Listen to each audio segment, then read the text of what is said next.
Welcome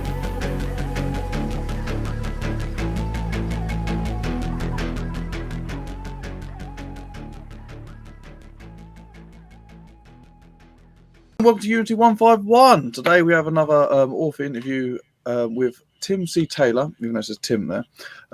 Tim has been on before, twice actually, I believe. Actually, you did the Sunday writing one, didn't you? You did, didn't you? Yeah. Yes, you twice. did. I forgot about that. You got to come back and do another one of them. Chimera Company was the book we mostly spoke about before, which is your Fallen, or what's it called? Fallen Legion, doesn't it? No, what's it called?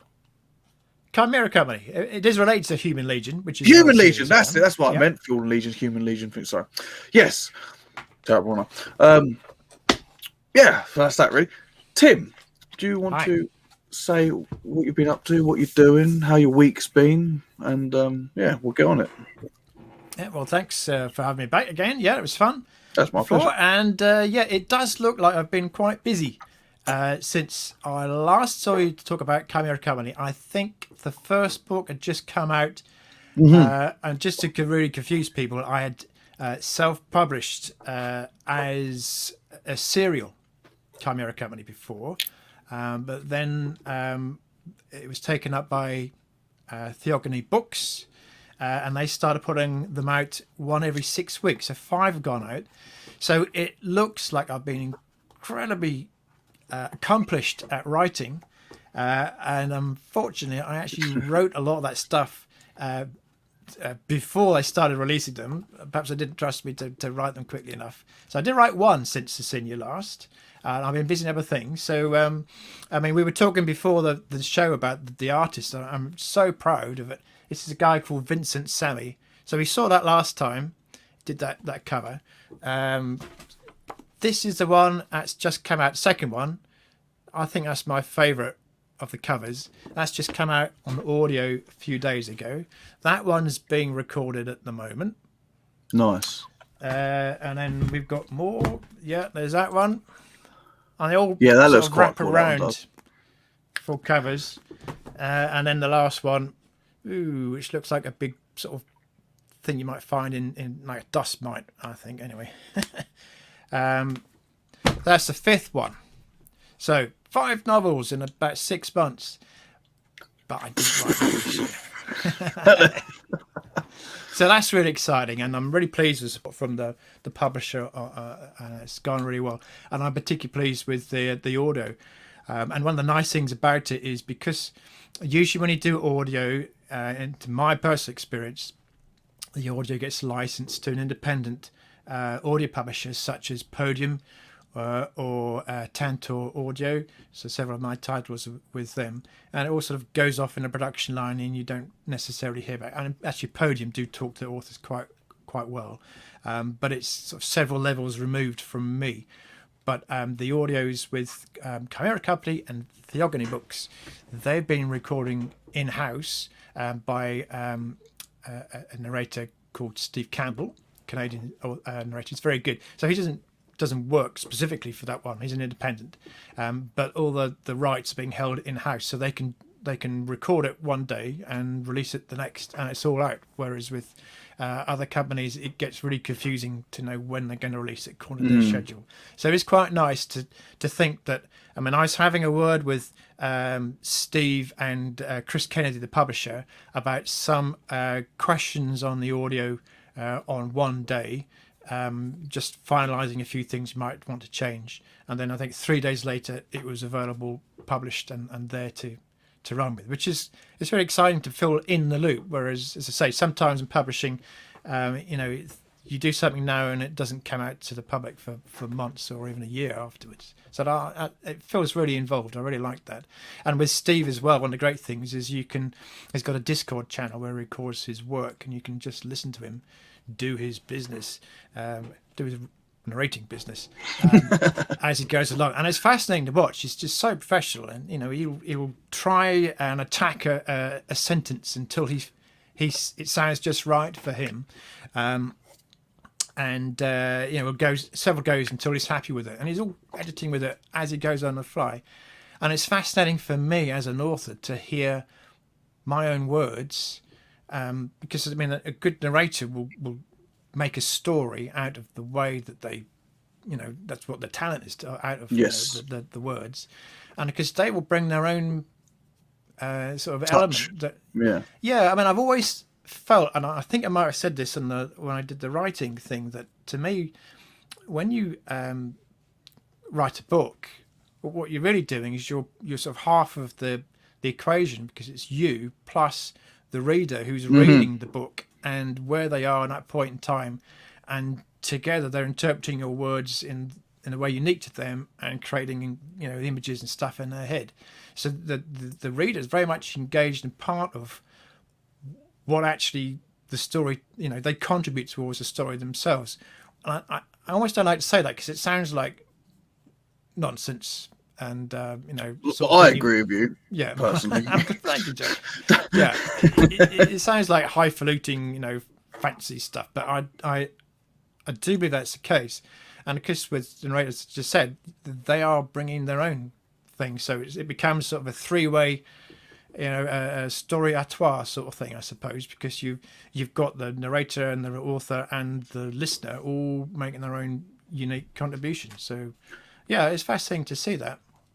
Well, like, just by when I read something, if they say blah blah blah said something with a gravelly voice, I will interpret how I think a gravelly voice is. But when the narrator does it, he does his, oh yeah, I say it like this, and you're like, you know what I mean? But that ain't how I thought of it if I was reading it, because I read some books, Iron Dogs, I think it was called, by Jay Allen, I think that's right. And how I read it and how the characters sounded and stuff was so different to when I found an audio on Audible, clicked on it, and I was like, whoa, that's not how I thought they sounded in my head. Completely different. And I kind of I went off it in a way, personally, because I already read the books. I didn't want to listen to it on audio again. I'm happy with the way the books were, but I was like, oh, that's so different. I don't like how them characters are. I like my version of the characters. So that's basically the same thing. Yeah. I mean, it could have been a bit weird to think, well, that's not how they speak, and that's not. And there are some pronunciations, example. And I said to the narrator, to Steve, that there is no precedent. You can pronounce everything exactly as you want it to, which made him very happy. But makes his job easier. Yeah, because sometimes you can't. But in when he pronounces things in ways that weren't that way in my head, I think, well, I'm not going to not correct him. It's not, he's just as right as I am. But it's interesting to give that slightly different slant, because it freshens up a story. I don't usually in the end of a book, you might go through several cycles of editing, and you go again and again to make sure everything is just right. And part of that will be, I will perform. Read the book out as if I'm a narrator, which I'm never going to be an audiobook narrator, I can assure you of that. Very hard. I definitely haven't got the voice for it. I can't project, but I try and perform it. It's partly so it can work with a narrator, but it's more just a different way for me to check for, does it make sense and does it sound right, to get awkward sound echoes and things of the words seem to echo off each other. But after so many cycles going through, I don't like to read my book. So I generally don't like to read it again for several years. It's just so much effort gone into it. It feels like work. But that was weird, because it's only months after I wrote it, I'm hearing it with Steve, and it isn't. It's just like it's different. Fresh. You're actually hearing a story instead of you just reading in your own voice. Back to just what you're saying about you read it out. I actually do the same, but I put it on like a voice thing, so I hear it in my headphones. So I listen. So I sort of, if I write my chapter or whatever, I sort of close my eyes and then I sort of listen to it being said, and I take it all in. I'm like, right, that don't sound right. That there, or it's like you said, words bounce off each other. It's like, right, I need to change some words up here because they're or I've said something too many times, or I've said that like 5 times in like a few sentences. I got, Well, I do both actually, and one of the things that getting a computer to read to you, Chris, is they read the words you actually wrote with the punctuation. You actually well, because it's human nature. Sometimes you just your brain is always interpreting stuff and reading ahead and whatever, and sometimes it tells you what you think you've read rather than you've actually written. Such things like double words. Microsoft Word's quite good at telling you these days when you've repeated a word. Yeah. But it's so easy to not spot that, because your brain says, "Oh, it's just nonsense. Just ignore that."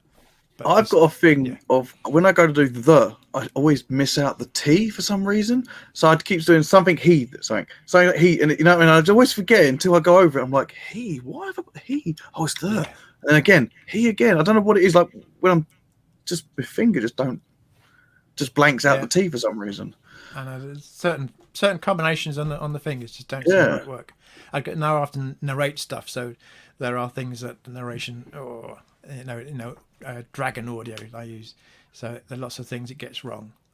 I tried using that program and I really struggled. I felt like every time I tried saying something, it just couldn't pick up my words, how I was saying it. I don't know if it's just the way I talk or. You must have got the Suffolk version.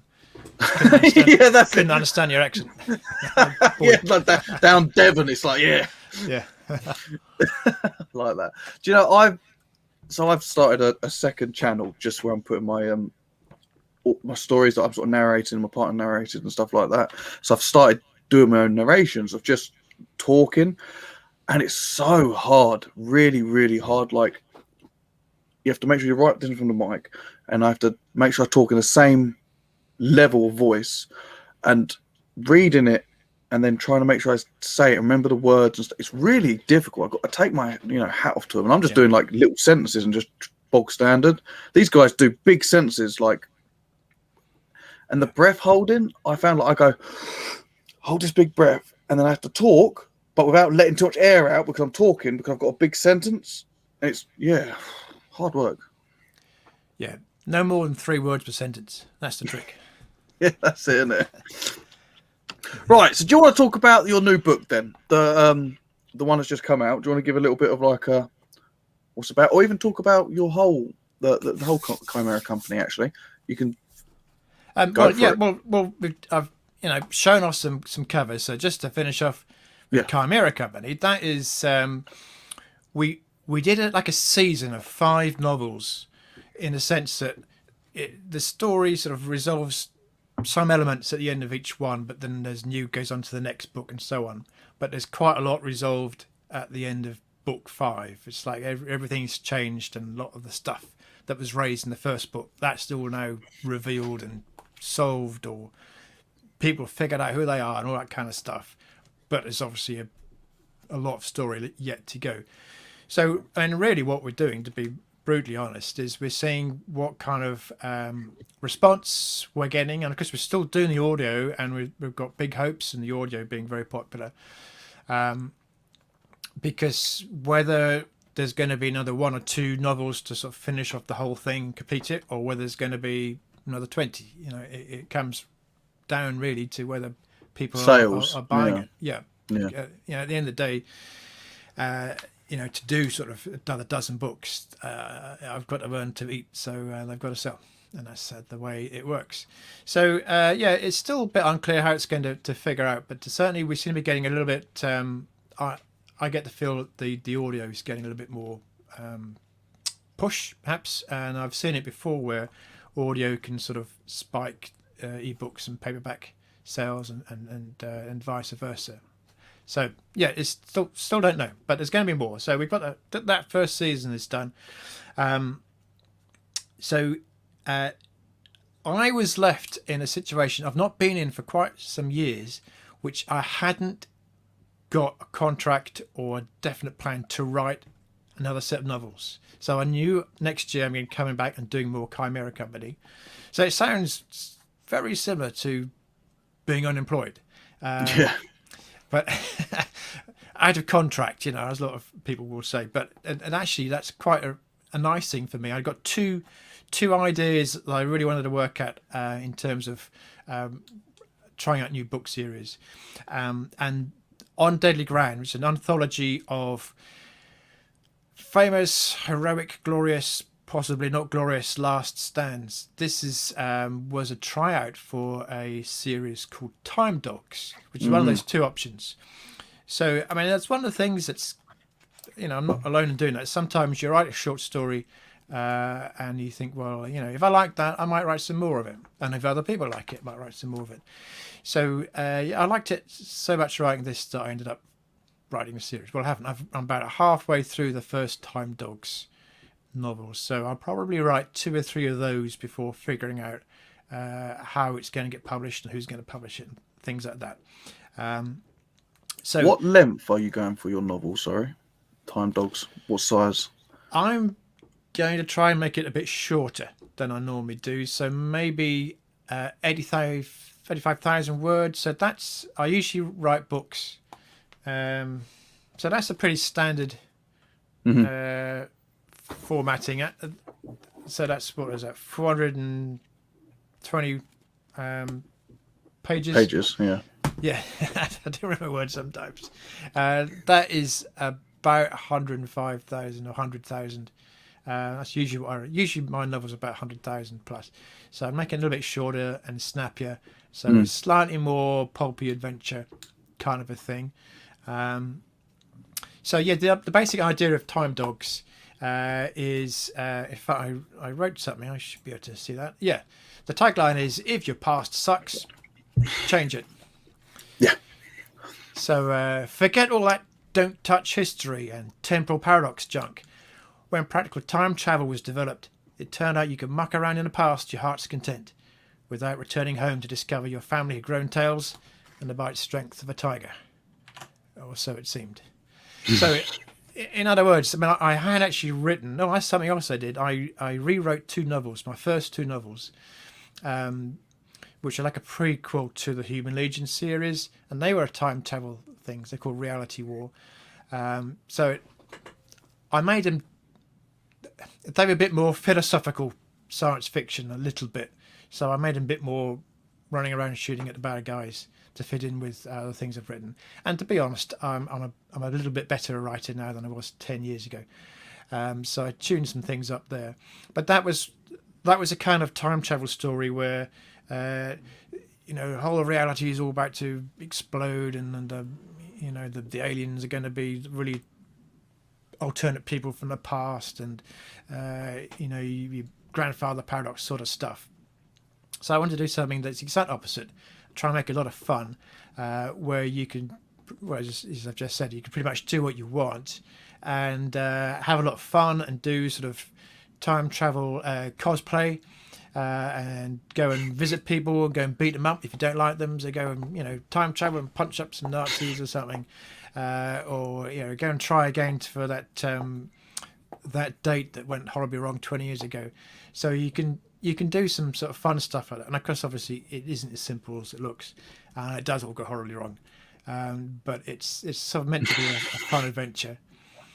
So we'll see how it goes. So I'm almost halfway through writing the first of those Time Dogs novels, using the same character that I wrote in a short story. But it did work in the sense that the first...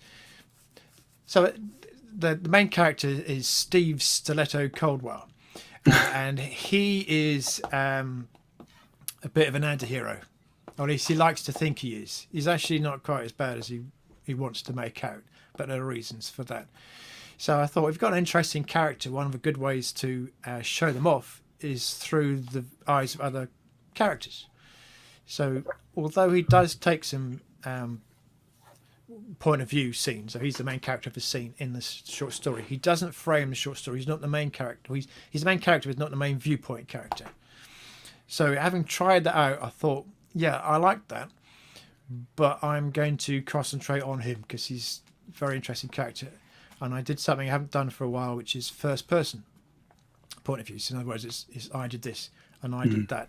And to sort of get me in the mood, I have almost finished actually now rereading all of the Dresden Files books. So I don't know if you're familiar. I know of them. I haven't read none, but I know of them. Yeah, they're definitely worth having a go. I mean, I've heard. Harry Dresden is like not quite the same, but an anti-hero, bit of a wise cracker. So I really enjoyed them, and it made me want to write something that gave me the same sort of thrill reading the Dresden Files. So it's not urban fantasy to start with. It's not a copy, but it's channeling some of the same sort of feel I got from Dresden Files. And having read through them, I did look very carefully at the way that Jim Butcher, the author, handled the whole point of view character. How do you handle? Do you talk about things in the present tense and in the past tense, mix them up? And so I saw how he did things behind the scenes, so I'm doing it the same way. So it might feel ever so slightly similar to that, and I think that's I like doing that in a way because I originally wrote books purely because I enjoyed reading them, and I thought if I have a go, I'll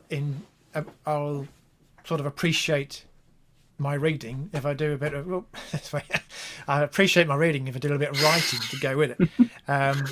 Well, the thing is, yeah, you can't do nothing unique regarding writing styles and stuff because everyone's done it. You know what I mean. So you're going to do something like something, and if that platform works and you like that, yeah, there's nothing wrong with that. You know what I mean? Oh yeah, I mean Jim Butcher. I mean he says he wrote the first of his super successful mega multi-million selling series by as an exercise for a course I think he was on, and his can't remember the name of the author. No, escapes me for the moment. It'll come back to me. But he wrote a novel in the style of this author who I forget his name. Oh, it's annoying. And that was really an exercise. And I thought, I'll see if I can sell it. And now he sold tens of millions of them. But I think when people are sparked by anything that sparks their imagination, I think it's a positive thing. I mean, it's not just for me.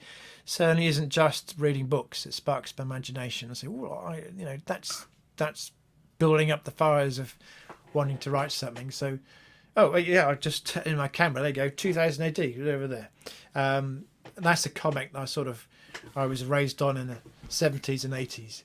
So that's not really books, but that really inspired me to write. And I didn't even realise. I mean, my very earliest short stories, I thought after a few years, I'm kind of writing 2000 AD as I remember it from the 1970s, and it had been laying dormant in my head for decades. So yeah, anything that inspires you, that's all legit, I reckon. There's nothing wrong with that at all. No. That's how everyone else, even the most famous authors, they all got ideas from somewhere or something. Changed it and modified it, but it all started somewhere. Yeah, they all got inspired. Yeah, that's it. There's a reason why you want to write, and that's because what you've read. So, anything else? Have you got going? Like you? Yeah. Planning? We've been talking about we write because we enjoy reading in the first place. I do this professionally, so there's the element of I need to be earning money, otherwise I have to explain to my wife and my little, not little boy, but a rather large teenage boy, why it is that they there's no TV. We can't have a TV anymore. Yeah, because Dad didn't sell his books. So at one point it is a job, and I have to treat it that way, which is why I can't go on writing Chimera Company if it doesn't sell well, for example. But I always try to write at least one thing each year where I'm not thinking about the impact on my career. I just do it for fun, and often that ends up in an anthology. And for some reason, I seem to have done a lot of that. So I mean, the On Deadly Ground is that's more directly linked to my career, I guess, because that's trying out something and see what the reaction is. But it was a lot of fun. But I've also done a monster story in that anthology, and then I've been in an anthology that came out last month called It Takes All Kinds. That's a really fun environment or universe called Salvage Title Universe, and that's particularly exciting to be involved with because the first book that sparked it all, called Salvage Title, is being made into a movie. So that will be. These things don't always end up on the big screen. We don't be realistic, but it's not just the rights were sold, it's with a production company to make it. So that would be really exciting. So that's the universe of sort of pulp science fiction adventure in which there are lots and lots and lots of aliens, and it's all it's not like one big galactic empire or something. It's all split up to lots of different every author can have his own sort of or way of looking at things, but there's a central set of stories going on in a certain part of the galaxy. So that's really exciting to be involved with that. So I had a thing in there called Laney's Logistics Ain't Recruiting, which is about an alien work placement being, and shenanigans ensue. And then after that, I've got... Well, what happened? Tell us about that story. Tell us a little bit about the story. You've just sort of told us the name and a bit of shenanigans. You say a little bit. Well, I've written quite a few things that involve mercenary companies in a sort of space opera environment. So I thought I'd mention every now and again the things that go in the background, such as logistics that supply these sort of frontline outfits. So I thought, well, I'd have a story where it's a logistical outfit. So they get involved with a bit of argy-bargy with people, perhaps, or aliens, but it's not their job to go off and guns blazing in power armor and stuff. They supply things and they transport people. They supply them the power armor. Yeah. They plug it in and then they rub it down afterwards. Yeah. So, and I combine that with the idea of a work placement alien. So it's a bit like a dragonfly, sort of vaguely inspired alien who has a strange family background that she has to prove herself because in all the natural predators in her world have been eliminated, and her species comes from the type where the survival strategy is to have lots and lots of offspring all emerge at the same time, so you overload the predators. So without that, nobody gets eaten as a hatch. So she's got sort of 22,000 sisters or something. So they all go out into the galaxy and they've got to try and prove themselves. And it turns out that there's a very sinister... she has a very sinister father, but she doesn't realise it yet. So there's a bit of a love theme in there somewhere for some of the humans. But I put all sorts of different threads together and then thought, well, how can I make this into a story? And I think it worked pretty well. Doesn't always. If it didn't, I would have thrown that away and rejigged it. But it seemed to work quite well. And the publisher's quite happy with that. So yeah, it's good fun. Good. Are you doing any more anthologies soon? Do you know if there's any upcoming, any planned, or is it all just they pop up? I have already written one. I can't remember the name of the anthology, but it's in Hit World. So Okay. Hit World is a fictional near future, I think, environment where assassination is legal. Cool. Fair enough. As you do. With a whole set of rules. So there is a sort of urban fantasy element and science fiction thing to the novels, but this is the first story that I've written for a while where there's no science fiction or fantasy. It's straight out sort of shooter hit world thing. So that's coming out really soon. So I'm really pleased with that. And then I've got... Can you talk about your story without obviously spoiling, because he hasn't come out yet? Is there anything you can say about that? I wanted to write a story about a shooter, as they call these licensed assassins. Okay. I try to get inside her head. What kind of person will kill other people for money? And I don't think it's a normal person. So I thought around and looked at various sort of things, biographies and things. And she copes, but she's a bit of a weird person. So it was really trying to get inside the shooter's head. And of course, as often happens in my stories, she thinks she's going for a regular, job, and it turned out there's all sorts of weird complications, and she needs to seek the help of another shooter to get out of it, which is very unusual. Do shooters not get along as a normal thing, or quite they just territorial? And Right. you do your job, and you don't talk about it.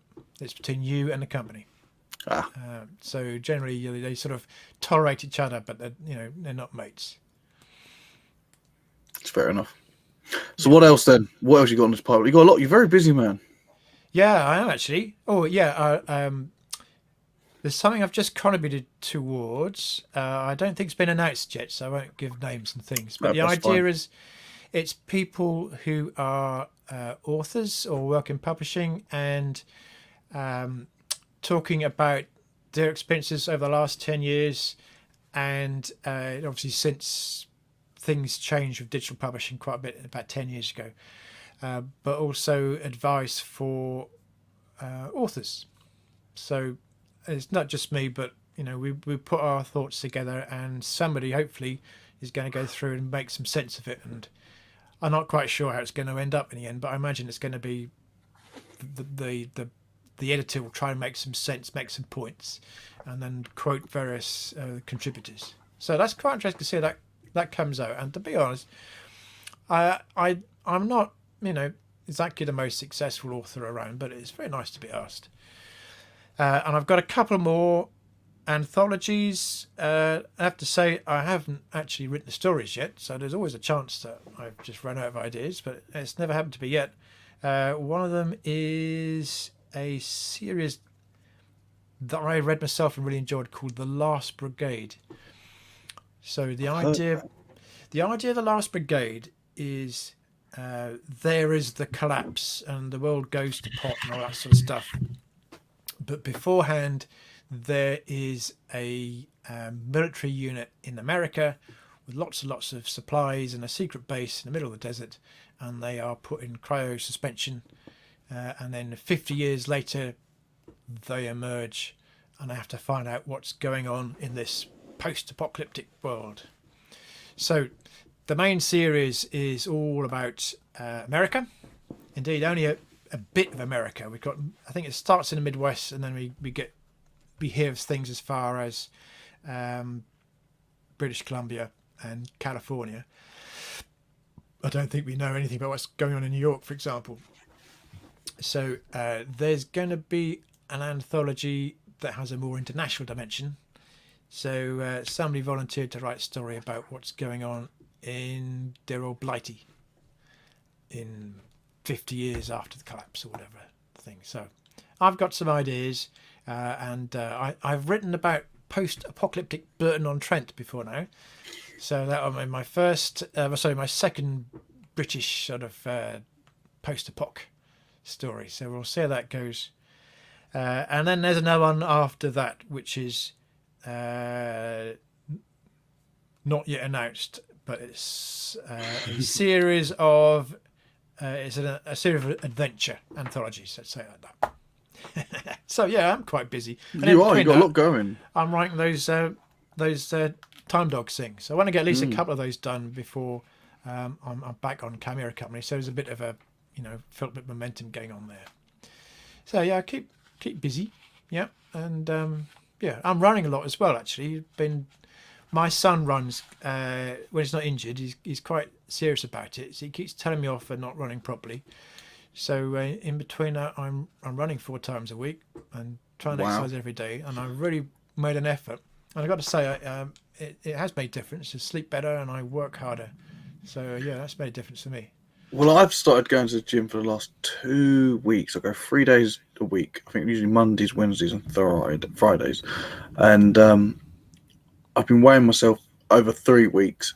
So I think I've dropped 16, 12.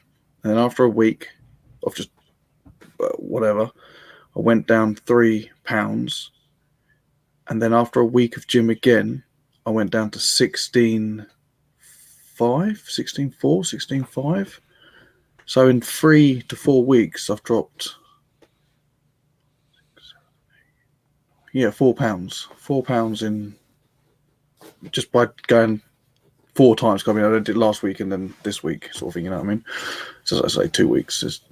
But no, I'm losing some weight. I got locked down. My belly got bad. It was terrible. Yeah. Me too. I mean, I think part of what it's all about is if you're doing all that exercising, and especially when you get really old like me, you need to recover properly and go to bed early and not perhaps drink so many pints of beer.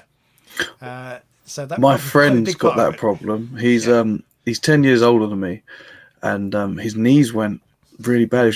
I don't know if it's the gym or it's just he's a hard worker. He's a plasterer, so he's always moving around and on his legs and stuff. Yeah. And going to the gym has been fine. We went to the gym the other Thursday. I think it was Thursday we went, or maybe Friday. I don't think we went Friday. I think we went Thursday because of some reason. Whatever it was, Thursday, Friday. He felt his knees were bad. And then the next day, they both swelled up, and he couldn't walk, couldn't move, couldn't do nothing. He was done. So it was Thursday because he didn't go in Friday. So it happened Thursday night. Woke up Friday. His knees were done, and he's still been today. Like one knee's pretty much fine, the other one's still got a problem. Like where his kneecap is here, or his knee, like that's your knee joint here, like that. Yeah, it's like it looks like a banana under his skin. That's the only way to explain it. And like the other one was like that. It's gone down to something on the joint bit, which is like what we would have here. Something in there. It's really bad. Paul. Yeah. He's been in a bit of pain. Like he's much better. It's gone down drastically, but like what was it? Friday, Saturday, Sunday, Monday. Yeah, 4 days it took him to. He couldn't do nothing. He's been sitting on the sofa on his bed.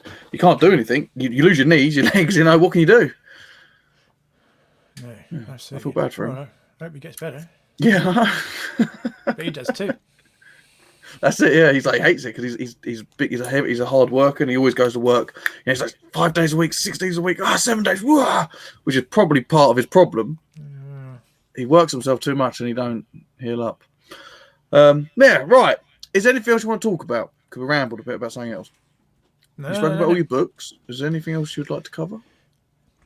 The only thing I could think of, if anybody says, "Oh, I'll give this guy a try," of course, buy all the books, listen to all the audios. But there is a thing I'm doing at the moment, which I always have mixed feelings about. I did a box set. I didn't do them for a while. So there's 6 main Human Legion novels. Is that right? Or was it 7? No, it's 7 actually. Oh, I can't remember. I've written too many. So I did in 2 sort of box sets, and I've just set the first one to be 99 things. So it might be cents or yen or rupees or pence or something. I think you got 8. I think you got 8. Looking here, box set 2 goes up to 8. Okay. You got 8. I thought I did 7. I don't know. I'm just looking at this here. So you've got the Human League Deluxe box set 2, and it goes up to 8. All right. 4, 5, 6, 7, 8. So, yeah. Well, I must. If I said that, I must have written them. I distract sometimes. Yeah, Human Legion. So if anyone wants to try it, the first Human Legion box set is temporarily at 99 things. Yes, it is. I can see it right now. Very good way to get involved. As I don't always like it because I think, well, obviously some people didn't get it at the sale price. Thank you very much. But I need to have a few more eyes on the series, and some people like it. So if you like that, you can then get the next one. Would you want to explain what the Human Legion is about? Yeah, the Human Legion is the premise of the Human Legion is that in the near future, Earth is invaded. Lots of bad things happen, and at the end of it, the Earth buys itself into peace by surrendering 1 million of its children to their new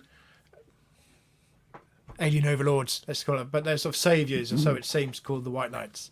And then I've written various stories over the years about what happened to those 1 million kids and their descendants. So this is a story of the Human Legion. They are 500 years later.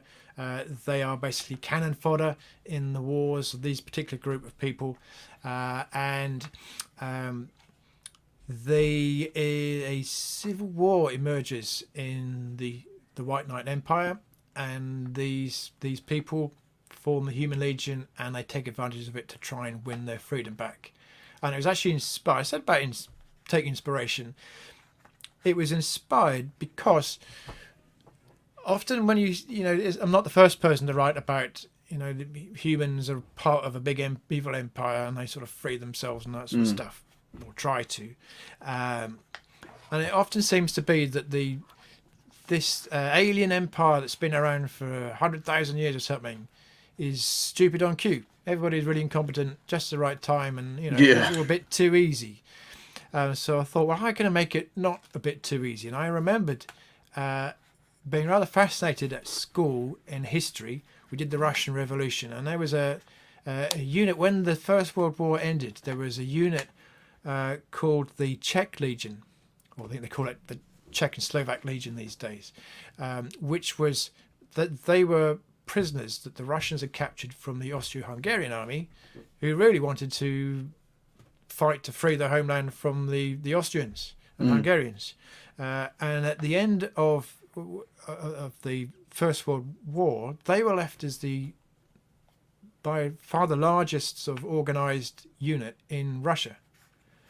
So they eventually went all the way through Russia, out to out to Vladivostok, all the way through, while Russia was going through a civil war. And they actually administered whole areas. I've seen stamps from the Czech Legion and so on, and there's all the sort of rumours of gold that they stole and whatever.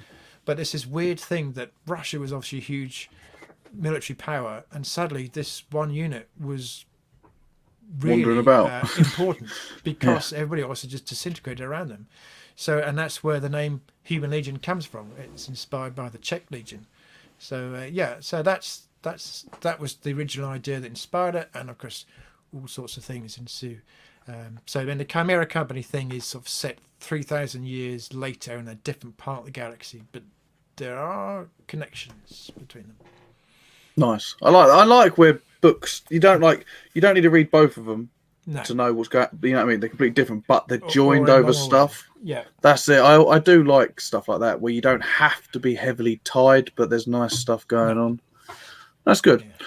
Well, thank you. You've done well. You've given me loads of information and give all the people information. Much obliged. I'll add your details to the description again. Is there anything you'd like to say before we No, I think I've vanish? More than enough. You've done lovely. Perfect. It's a pleasure. Every time you come on, I'm happy. And I presume our people are happy as well. Come back and do a Sunday one when I do it. I haven't done a Sunday video for a while, to be honest. But when I do one again soon, I think next week, I think I'm just doing a normal one. Actually, me and a couple of other guys who haven't been on are going to do it. So think about some stuff.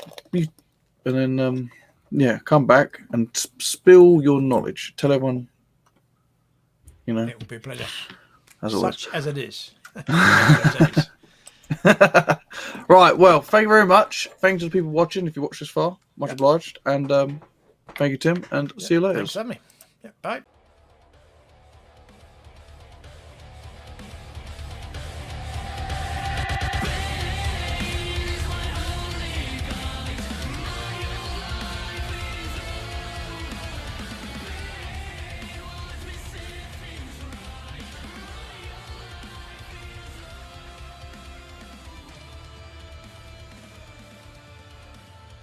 It's the only reason why I like recording, because I can always edit it. When you do live, you've got to be like professional. Here we go. Okay, right. Hello.